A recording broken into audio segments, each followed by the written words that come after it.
এই পর্যায়ে বক্তব্য রাখবেন বাংলাদেশ জাতীয়তাবাদী দল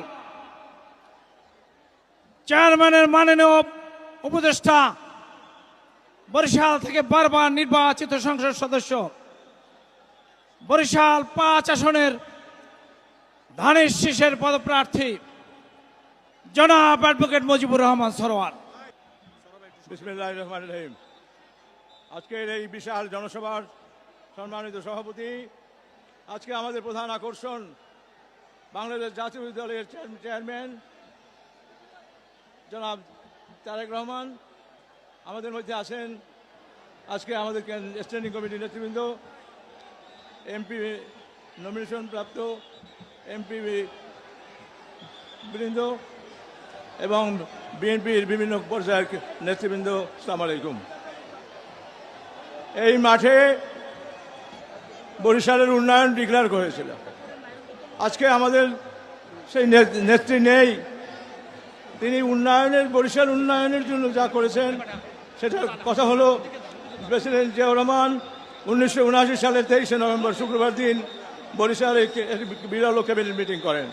সেই মিটিংয়ে তিনি 14টি সিদ্ধান্ত গৃহীত করেন এবং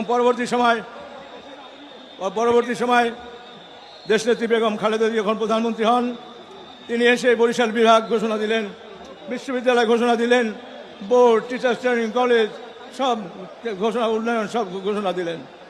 আজকে প্রেসিডেন্ট জিয়াউর রহমানের ক্যাবিনেট মিটিং সিদ্ধান্ত, তার উত্তরাধিকার সরকার খালেদা জিয়া সমস্ত ডেভেলপমেন্ট প্রক্রিয়া এই বিল পার্কে বসে তার ঘোষণা।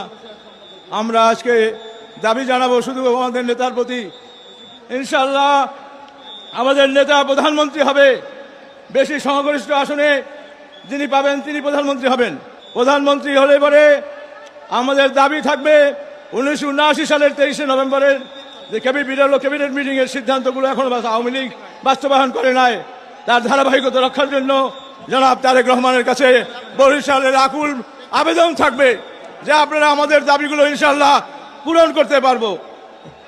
আজকে আমি দেশনেত্রী বেগম খালেদা জিয়ার রুহের মাগফিরাত কামনা করি, জিয়াউর রহমানের রুহের কামনা করে আমার বক্তব্য শেষ করলাম। খোদা হাফেজ। বাংলাদেশ জিন্দাবাদ।